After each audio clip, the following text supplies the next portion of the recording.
পরিষ্কার করা।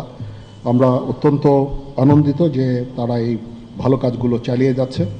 আমি তাদেরকে অনুরোধ করব যে এই ভালো কাজগুলো যেন তারা চালিয়ে যায় এবং বিভিন্ন জায়গায় ঢাকার বাইরে যে সমস্ত লুটতরাজ অপরাধ সংগঠিত হচ্ছে ওগুলো প্রতিহত করার জন্য আমি তাদেরকে অনুরোধ করেছিলাম এবং তারা সেই কাজও করছে এবং আমি নিশ্চিত যে আমরা সবাই মিলে একটা সুন্দর আবার স্বাভাবিক পরিস্থিতিতে আমরা ফেরত চলে আসতে পারবো।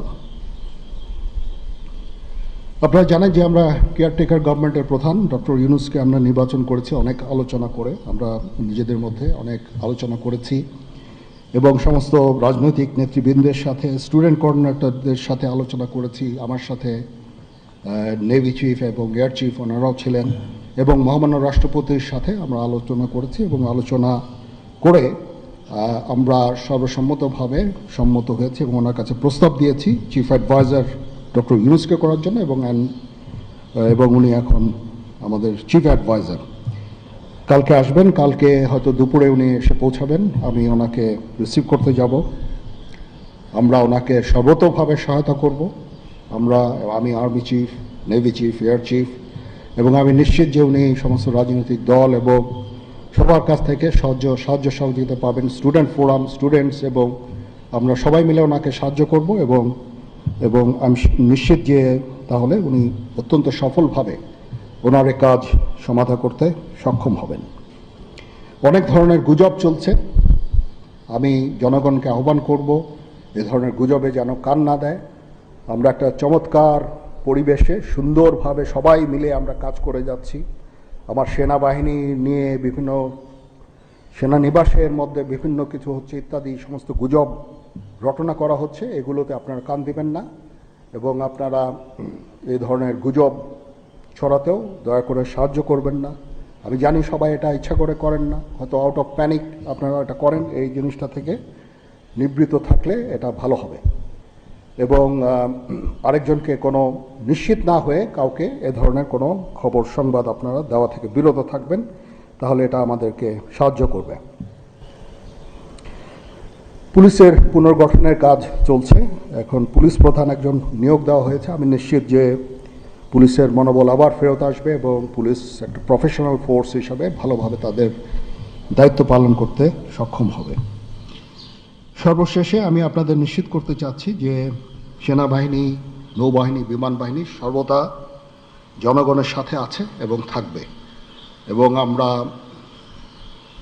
কাজ করে যাব, পাশাপাশি সবার সাথে মিলে কাজ করে যাব এবং আমরা একটা সুন্দর ভবিষ্যতের দিকে যেতে পারবো, ভবিষ্যতে পৌঁছাতে পারবো বলে আমি বিশ্বাস রাখি।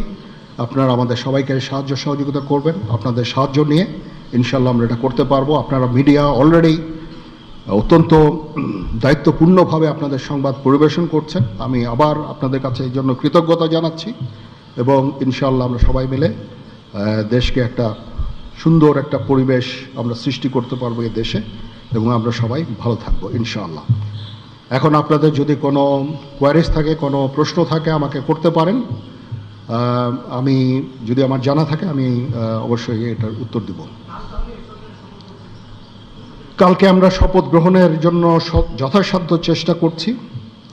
একটা প্রস্তাব ছিল বিকালে করার, বিকালে খুব টাইট হয়ে যেতে পারে কি উনি 2:10 দিকে হয়তো এখানে আসবেন, এটা মে বি ভেরি টাইট। আমরা হয়তো তাইলে রাত্রেবেলা রাত 8টার দিকে করতে পারি, হয়তো 400 জন লোকের উপস্থিতি এখানে থাকবে। এই পরিসরে আমরা শপথ গ্রহণের অনুষ্ঠান ইনশাল্লাহ করব। হ্যাঁ, প্রথম কথা হচ্ছে যে আমি দায়িত্ব নিয়েছিলাম অবশ্যই এবং আমি রাজনৈতিক নেতৃবৃন্দর কাছ থেকে কথাও আমি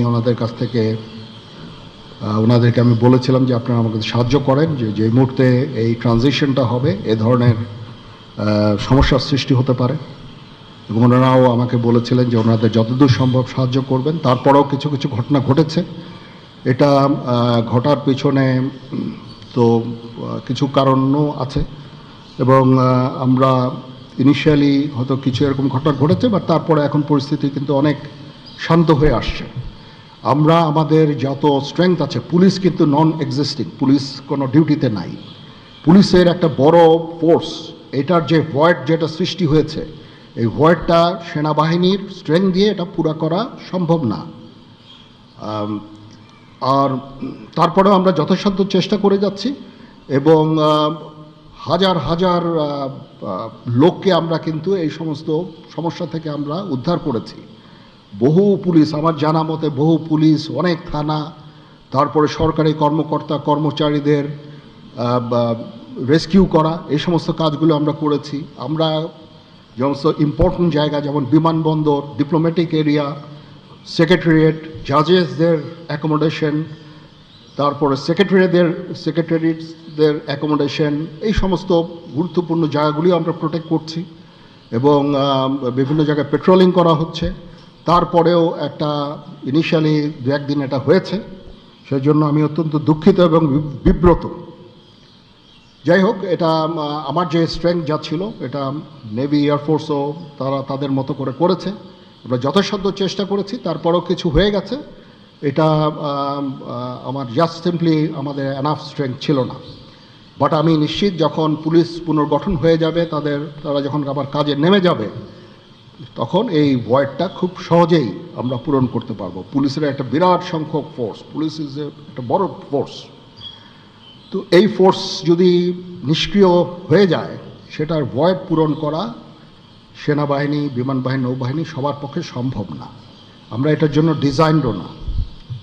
যাই হোক, আমি নিশ্চিত যে খুব শীঘ্রই তারা পুনর্গঠিত হবে এবং এই সমস্ত ভ্যান্ডালিজম এগুলোকে প্রতিহত করতে সমর্থ হবে। বাট আমি এটুকু আপনাদের বলছি যে যারা এই সমস্ত কাজে জড়িয়েছে তাদেরকে আমরা আইনের আওতায় আনার সর্বোচ্চ